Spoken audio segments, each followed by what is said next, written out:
Hey guys, it's Vyas, welcome back to another episode of football daily. और भाई कल अपन जब लोग पॉडकास्ट कर रहे थे, जिसका आई थिंक हम कह सकते हैं कि मेन जो फोकल पॉइंट था वो ये था कि कितना जस्टिफाइड होगा एक्चुअली में क्रिस्टियानो रोनाल्डो का जाना चेल्सी में, और या फिर एक्चुअली में हम तरीके से इसको एनालाइज कर रहे थे कि चेल्सी पे प्रोज ज़्यादा है या फिर कौन ज़्यादा है कि अगर वो रोनाल्डो को बाय करते हैं। लेकिन उस पूरे कहीं ना कहीं डिस्कशन में ना एक सेक्शन तब आया था जब एक्चुअली में हम ट्विटर में मतलब ऐसे एकदम फॉलो अप कर रहे थे न्यूज़ को, और तब ये न्यूज़ ब्रेकआउट हुई थी जेरार्ड रोमेरो के, ऑफकोर्स हमारे फुटबॉल इंडस्ट्री क्रिस्टोफर नॉलन। उन्होंने यहाँ पर एक चीज़ कहा थी कि इस पॉइंट ऑफ टाइम पे बार्सिलोना में एक ऐसा बंदा है जो कि लिटरली आपको हिला कर रख देगा जब आप उसके बारे में सुनोगे। अब ऐसे पॉइंट ऑफ टाइम पे मेरे दिमाग में तो सबसे पहले यही चल रहा था कि यार रफीनिया की डील शायद से साइन हो चुकी, क्योंकि आप जस्ट देखो कुछ टाइम पहले अगर वो ये कह रहा है कि 98% डील कंप्लीट हो चुकी है and then he is saying कि समबडी इज इन बार्सिलोना और थिंग्स आर हैपनिंग, तो आप एकदम से आपको जो रिफ्लेक्स होगा वो रफीनिया की तरफ कहेगा। अब उस पॉइंट ऑफ टाइम पे तो क्रिस्टियानो रोनाल्डो के डिस्कशन आए। देखो यार, इस पॉइंट ऑफ टाइम पे रोनाल्डो को एजेंट जिस भी टॉप यूरोपियन क्लब्स में जाएगा, देखो नाम तो जुड़ेगा ही, लेकिन आज सुबह अगर हम बात करें तो तब जाके फाइनली ये चीज़ कंफर्म हुई कि yes it was Cristiano Ronaldo. पिछली रात को जितना भी हाइप था वो कहीं ना कहीं जस्टिफाइड था। सो अकॉर्डिंग टू रिपोर्ट्स अगर हम कहानी की बात करें तो जॉर्ज मेंडेस और लेपोर्टा के बीच में एलिजिटली यहाँ पर क्रिस्टियानो रोनाल्डो का मुद्दा भी उठा है। आप एक तरीके से कह सकते हैं कि हम जो पैटर्न देखते हुए आ रहे हैं वो पैटर्न यहाँ पर भी फॉलो हुआ है कि क्रिस्टियानो रोनाल्डो को जॉर्ज मेंडेस ने बार्सिलोना को एक बार फिर से ऑफर करा है। नाउ यू आर सेइंग कि यार एक बार फिर से, वो इसलिए क्योंकि कहीं ना कहीं अगर हम पिछले इस सीज़न के ख़त्म होने से भी पहले की बात करें ना, तो एक बार और ऐसे रूमर्स आए थे। आई थिंक यहाँ पर अप्रैल की बात है जब एक्चुअली में ये पता लगा था कि शायद से जॉर्ज मेंडेस रोनाल्डो को बार्सिलोना की तरफ भी पुश कर सकते हैं। लेकिन एक्चुअली में let's actually talk about 3 points जहां मेरे को लगता है कि ये चीज़ नहीं होगी, और उसके बाद मैं आपको कंक्लूजन बता दूंगा कि इस समय रिपोर्ट्स में क्या चल रहा है और जेरार्ड रोमेरो का इसके बारे में क्या कहना है। सबसे पहला पॉइंट तो मेरे को ये है कि बार्सिलोना सबसे पहले इसके अप्रोच में इतना जाएगी ही नहीं। अब देखो यार, बार्सिलोना के लिए भी रोनाल्डो का प्रोजेक्ट कोई इतना वैसा प्रोजेक्ट नहीं कि नहीं यार ये तो रियल मैड्रिड के लिए खिला हुआ है। देखो यार, आज की मॉडर्न फुटबॉल की हम बात करें तो इट मैटर्स। दूसरा पॉइंट कहीं ना कि इसी तरीके से है, लेकिन जब आप प्रेसिडेंट होते हो ना, और जिस तरीके से हम लेपोर्टा को देख रहे हैं उसका काम करने का तरीका मेरे को लगता है काफ़ी अलग है और काफ़ी अम्यूजिंग भी है, काफ़ी सही है, काफ़ी इंटरेस्टिंग है, अनप्रेडिक्टेबल है। ऐसे में आप कह सकते हो कि जब लेपोर्टा के सामने रोनाल्डो का नाम उसने रखा होगा तो उसने सुना होगा और उसको वो इंटरेस्टिंग लगा होगा। लेकिन fact of the matter is कि यहाँ पर अगर हम जावी की बात करें या फिर इस समय हम पूरे बार्सिलोना के अंदर की बात करें तो they are actually into Lewandowski के लिए वो काफ़ी टाइम से पिच कर रहे हैं। और ऐसा नहीं है कि यहाँ पर रोनाल्डो की बात होगी और रोनाल्डो की सिचुएशन सारी चीज़ों को सेम कर देगी, बिकॉज अगर आप देखो कि लेवेंडोव्स्की इतनी कोई हाई सैलरी नहीं मांगेगा बार्सिलोना में भी जितनी यहाँ पर वो बायर्न में मांगेगा। वहीं अगर रोनाल्डो की बात करें तो ऐसा कोई स्पेशल इंसेंटिव नहीं है कि रोनाल्डो क्यों बार्सिलोना ज्वाइन करने के लिए पे कट लेगा। तो कहीं ना कहीं सैलरी का ही सारा खेल है। मोर ओवर अगर हम जावी की बात करें तो ऑफकोर्स यार जावी लेवेंडोव्स्की को ज़्यादा अपने सिस्टम में एम्बेड करना चाहेगा, बिकॉज ऐसे रिपोर्ट्स हैं, rather than going for Cristiano Ronaldo. तो ये एक चीज़ है। एंड अगेन कल के पॉडकास्ट में भी हम लोग इस चीज़ से बात कर रहे थे, क्या अगर टुकल को इग्नोर करना पड़े क्रिस्टियानो रोनाल्डो को साइन करने के तो क्या वो नया ओनर करेगा? अब बाबा का आंसर था येस, लेकिन ये चीज़ बहुत बहुत अनलाइकली है बार्सिलोना में होने की।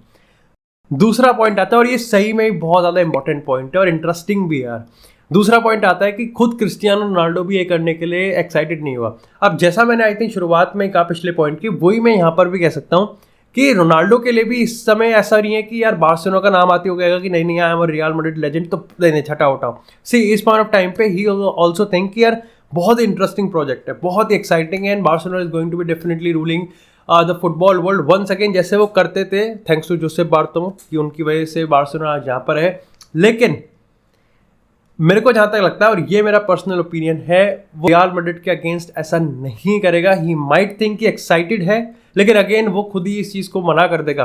नाउ यहाँ पर एक बहुत ही इंटरेस्टिंग फिलोसफी और थ्योरी सामने आई थी, हु सेड कि जॉर्ज मेंडेस का ये एक तरीका है जिससे वो रियल मैड्रिड को वापस से रेस में खींच सके। अब मैंने आपको कल की फुटबॉल डेली के एपिसोड में, कल के पॉडकास्ट के शुरुआत के सेक्शन में मैंने आपको बता दिया था कि रियल मैड्रिड वो पहला क्लब है जो कि इस रेस से बाहर हो गया, मतलब उन लिस्ट ऑफ द क्लब जो कि एक्चुअली में रोनाल्डो को साइन कर सकते थे।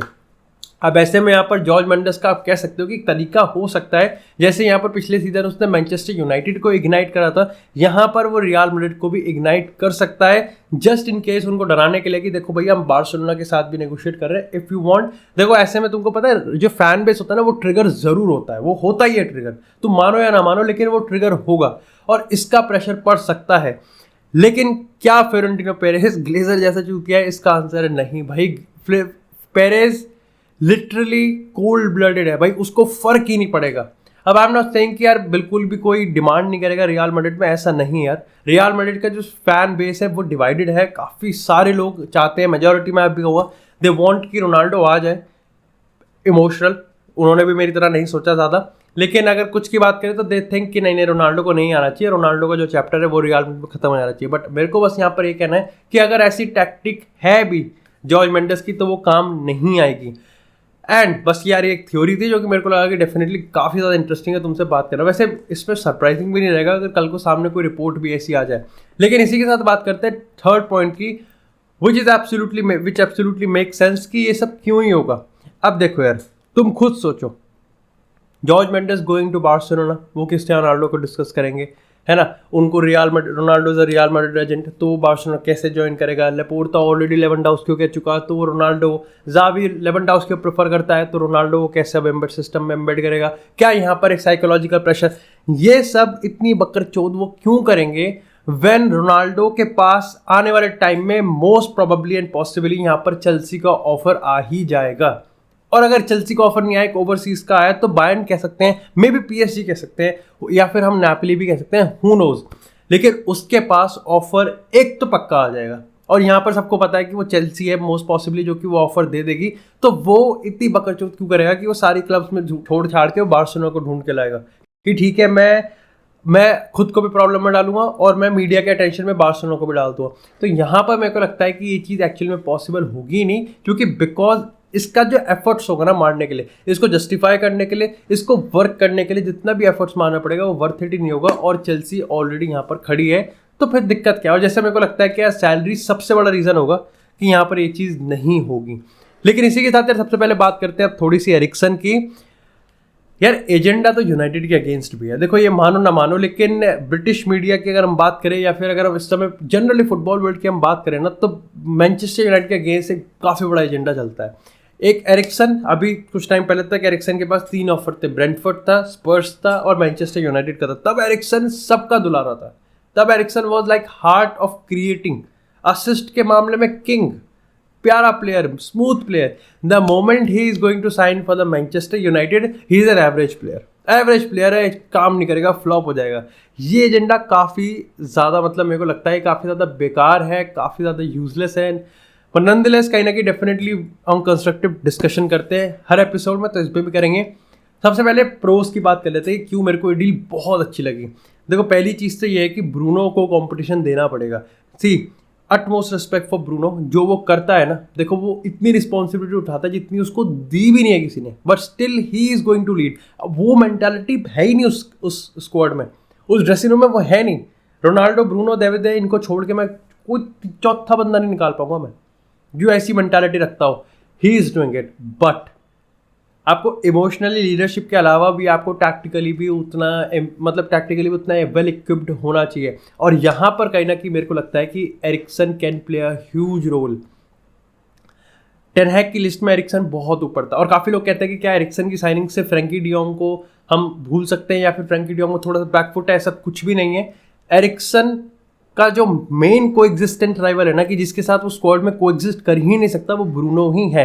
And that brings me to the one of the concerns कि यहाँ पर जो नंबर 10 का रोल है ना, टेन हैग को उसको बहुत परफेक्टली वर्क करवाना पड़ेगा। ऐसा भी नहीं है कि यहाँ पर एरिक्सन एक डीपर रोल में नहीं खेल सकता या फिर एक फॉल्स 9 में नहीं खेल सकता, he can play, but definitely यहाँ पर नंबर 10 का एक वो पोजीशन है, वो एक एरिया है जहाँ पर हम मैक्सिमम निकाल सकते हैं क्रिस्टियन एरिक्सन के। और Eriksen on a free transfer, भाई इससे बढ़िया और कुछ भी नहीं हो सकता। He is absolutely amazing.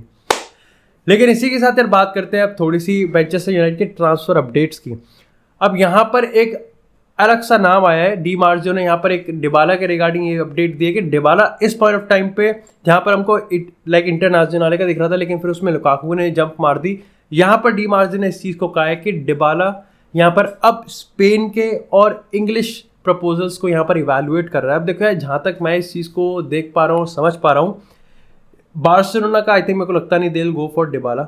I think they उनके सेट हैं, they are already focused. Real Madrid का मेरे को लगता है रियल मैड्रिड का ट्रांसफर मार्केट खत्म हो चुका है, इट्स जस्ट एंड। तो वो नेक्स्ट ईयर जाएंगे और उसके बाद नेक्स्ट ईयर वो एक धमाका करने के प्लान में है। रही बात एथलेटिको मैड्रिड की, काफ़ी अनप्रेडिक्टेबल है, नोबडी कैन प्रेडिक्ट कि एथलेटिको मैड्रिड का क्या प्रपोजल है क्या नहीं है। अभी तो ये भी नहीं पता कि वो जाओ फेलिक्स को सेल कर सकते हैं, नहीं कर सकते हैं, नहीं करना। वैसे आई थिंक जाओ फेलिक्स को लेके अब मार्केट में वो भी नहीं है, किसी के पास इतना पैसा भी नहीं है जितना एथलेटिको मांगेगी, 130-140।